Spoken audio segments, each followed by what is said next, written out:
নমস্কাৰ আজি Barpeta meeting Barpeta Congress meeting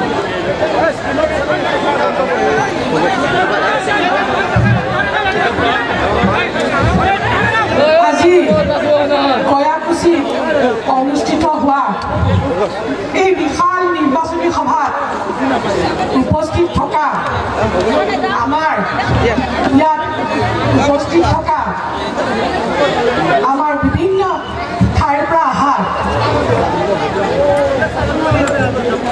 আমাৰ বিভিন্ন সমষ্টিৰ পৰা অহা বিধায়কসকল সকলোৰে নাম নলওঁ যিহেতু নিৰ্বাচনী সভা ইয়াত উপস্থিত থকা এই অঞ্চলৰ ব্লক কংগ্ৰেছৰ সভাপতিকে প্ৰমুখ কৰি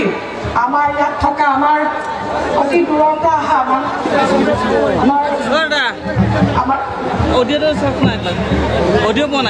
আমাৰ ভাটুৱাৰ ছাৰ আৰু ইয়াত উপস্থিত থকা আমাৰ আপোনালোকৰ বৰঙৰ বিধায়ক জাকিৰ হুছেইন চিকদাৰৰ নেতৃত্বত এই মিটিংখন অনুষ্ঠিত হৈছে ইয়াত উপস্থিত থকা আমাৰ অল ইণ্ডিয়া কংগ্ৰেছৰ সেক্ৰেটাৰী পৃথ্বীৰাজ সাথে ডাঙৰীয়া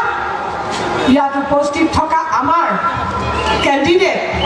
বৰপেটা লোকসভাৰ কেণ্ডিডেট দীপ বায়ন ডাঙৰীয়া কংগ্ৰেছৰ আমাৰ কৰ্মীসকল বিষয়ববীয়াসকল আৰু ইয়াত উপস্থিত থকা মোৰ অতি শ্ৰদ্ধাৰ এই অঞ্চলৰ আই মাতৃসকল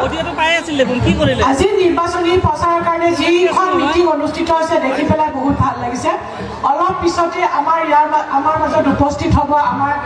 আমাৰ অতি শ্ৰদ্ধাৰ আমাৰ প্ৰেচিডেণ্ট মল্লিকাৰ্জুন খৰ্গে ডাঙৰীয়া ইয়াত আমাৰ মাজত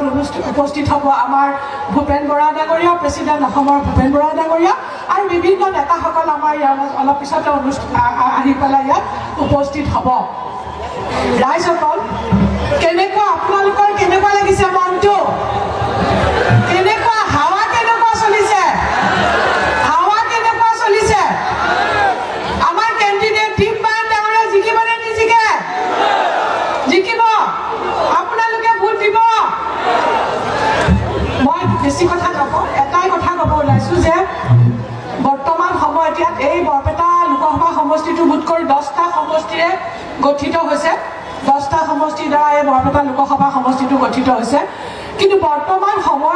সময়ৰ লগত এটা কথা ক'বই লাগিব যে আপোনালোকে 10 বছৰ কাল বিজেপি ইয়াত চলি আছিলে নহয় জানো যোৱা বছৰ অৱশ্যে বৰপেটা লোকসভাটো আমাৰ কংগ্ৰেছৰ অধীনত আছিলে আমাৰ আব্দুল খালেদ ডাঙৰীয়া ইয়াৰ এমপি আছিলে এতিয়া সমষ্টিবোৰ যেতিয়া ডিলিমিটেশ্যন হৈ গ'ল অলপ ইফাল সিফাল হৈ গ'ল আপোনালোকে সকলোৱে গম পায় যেনেকে যি নহওক খালি এটাই কথা যে আমি বৰপেটা লোকসভা সমষ্টিটো এবাৰ আমাৰ কংগ্ৰেছৰ দখললৈ আনিব লাগে কথাটো সিমানেই আপোনালোকক এই সময়ত যিহেতু জানো এই সমষ্টিটো আমাৰ যিহেতু জাকিৰ হুছেইন চিকদাৰ ডাঙৰীয়াৰ এটা সমষ্টি সুন্দৰভাৱে তেখেতে সমষ্টিটো চলাই আছে খালি দুটামান কথা ক'ব লাগিব মই মহিলাসকল আহিছে কাৰণে মই কৈছোঁ মহিলাসকলক দেখি পেলাই আপোনালোকে লাখপতি বাইদেউ হ'লনে নাই কোনোবা হৈছেনে নাই লাখপতি বাইদেউ হোৱা নাই অৰুণোদয় পাইছেনে নাই অৰুণোদয় পোৱা নাই মিছাই কৈছে নেকি অৰুণোদয়ৰ কাৰণে ফৰ্ম দিবলৈ আহিছেনে নাই আপোনালোকৰ ঘৰলৈ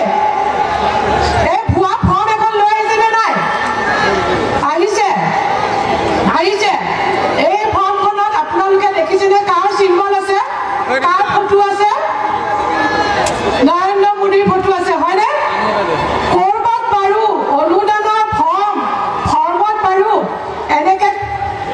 প্ৰধানমন্ত্ৰীৰ ফটো থাকে নেকি মই যিহেতু এগৰাকী বিষয়া আছিলোঁ তেতিয়া মই সেইকাৰণে গম পাওঁ অনুদান আহিলে অনুদানৰ অধিকাৰী আমি সকলো যি চৰকাৰে নহওক আমি অনুদান পাব লাগিব আৰু ফৰ্মত কেতিয়াও আমি প্ৰাইম মিনিষ্টাৰৰ ফটো বা মুখ্যমন্ত্ৰীৰ ফটো নিদিয়ে তাত এটা অশোক স্তম্ভ থাকে গতিকে আপোনালোকক ভুৱাভাৱে পৰিচিত কৰিছে আপোনালোকক অৰুণোদয় দিম বুলি এই নিৰ্বাচনৰ সময়ত আহিছে যাতে অৰুণোদয় দিম বুলি আপোনালোকক কয় আৰু আপোনালোকে ভোটটো সিফালে মাৰি দিয়ক হয়নে নহয় কথাটো আপোনালোকে এই কথাটো বুজি পাইছেনে নাই যে তেওঁলোকে মিছা অপপ্ৰচাৰ চলিছে কথাটো গম পাইছেনে নাই গম পাইছে যিহেতু 10 বছৰ কাল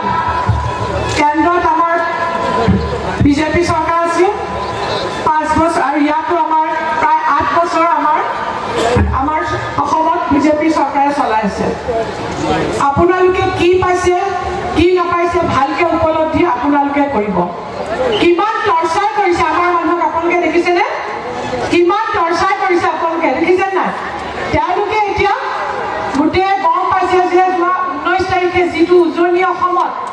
নিৰ্বাচন হৈছিলে আপোনালোকে গম পায় নহয় 19 এপ্ৰিলত উজনি অসমত নিৰ্বাচন হৈ গৈছে সেই নিৰ্বাচনটো দেখি তেওঁলোকে অতি ভয় খাইছে কাৰণ প্ৰায় উজনি অসমৰ প্ৰায়খিনি সমষ্টি আমাৰ ফালে এতিয়া কংগ্ৰেছৰ ফালে আহিব সেইকাৰণে তেওঁলোকে ভয় খাইছে বিৰাট ভয় খাইছে আৰু ভয় খাই পেলাই এতিয়া তেওঁলোকে যোৱাকালি আমাৰ নগাঁৱত মই নগাঁও লোকসভাৰ সমষ্টিত মই বটদ্ৰৱাৰ বিধায়িকা হয় যোৱাকালি যিটো আমাৰ নিৰ্বাচন হৈ গ'ল তাতো তেওঁলোকে দেখিছে যে আমাৰ ফালে ৰাইজ গতি কৰিছে আমাৰ ফালে গোটেই নিৰ্বাচনটো ঢৌটো কংগ্ৰেছমুখী হৈ গৈছে সেইকাৰণে তেওঁলোকে এতিয়া আমাৰ তৃতীয় ফেজ আপোনালোকৰ হ'ব তৃতীয় ষ্টাৰ্ট আমাৰ ইলেকশ্যন হ'ব অহা 7 তাৰিখে নিৰ্বাচন হ'ব আৰু তেওঁলোকে এতিয়া আপোনালোকৰ ফালে আহিব আপোনালোকক আহ্বান মাৰিব আপোনালোকক মিছা প্ৰলোভন দিব আকৌ আহিব তেওঁলোক সময়ত তেওঁলোকে আহি যায় আৰু মই মহিলাসকলক এইটোৱে কৈছোঁ যে নিৰ্বাচনৰ সময়ত যে তেওঁলোকৰ মহিলাসকললৈ মনত পৰে ইমান দিন তেওঁলোকৰ নাছিলে গতিকে সেইকাৰণে কৈছোঁ মহিলাসকল আপোনালোকে কেতিয়াও ভুল নাযাব আকৌ আপোনালোকৰ ওচৰলৈ আহিব আপোনালোকে কেতিয়াও ভুল নাযাব এইকাৰণে কৈছোঁ যে যোৱা 10 বছৰে বিজেপিয়ে কি কৰিলে আপোনালোকে জানে আমাৰ যদি কংগ্ৰেছ চৰকাৰ আহে আমি কি কৰিম আমাৰ 5টা ন্যায় কৰিছোঁ ন্যায় আগত ৰাখি আপোনালোকক মই কম যিহেতু মোক চমু কৰিবলৈ দিছে যে আমাৰ কংগ্ৰেছ চৰকাৰ অহাটো প্ৰায় খাটাং কেন্দ্ৰত আমাৰ খাটাং আপোনালোকে একদম মানে কেন্দ্ৰত আমাৰ চৰকাৰ অহাটো খাটাং অহাৰ লগে লগে আমি যুৱকসকলৰ ন্যায় কৰিম আমি মহিলাসকলৰ ন্যায় কৰিম আমি কৃষকৰ ন্যায় কৰিম আমি শ্ৰমিকৰ ন্যায় কৰিম এনেকৈ আমি সকলো শ্ৰেণীৰ ন্যায় কৰিবলৈ চেষ্টা কৰিম আপোনালোকক এইখিনিয়ে ক'লোঁ যিহেতু চমু কৰিবলৈ দিছে খালি এটাই কথা কৈছোঁ আপোনালোকে অহা 7 তাৰিখে নিৰ্বাচনত আমাৰ প্ৰাৰ্থী দীপবাই ডাঙৰীয়াক বিপুল হাতৰ চিনত ভোট দি আপোনালোকে বিপুল ভোটত জয়লাভ কৰিব লাগে এইখিনিয়ে কথা কৰিবনে নকৰে ৰাইজ যদি কৰিয়ে তেতিয়াহ'লে আপোনালোকে মোৰ লগত সমানে চিঞৰিব কংগ্ৰেছ জিন্দাবাদ মল্লিকাৰ্জুন খৰগে জিন্দাবাদ ৰাহুল গান্ধী জিন্দাবাদ ভূপেন বৰা জিন্দাবাদ গৌৰৱ গগৈ জিন্দাবাদ আৰু সকলো বৰপেটাবাসী ৰাইজ জিন্দাবাদ এইখিনিকে কৈ আপোনালোকক মোৰ চমু দুআষাৰ ইমানতে কৰিলোঁ ধন্যবাদ জনাই পুনৰ মোৰ বক্তব্য সামৰণি মাৰিলোঁ ধন্যবাদ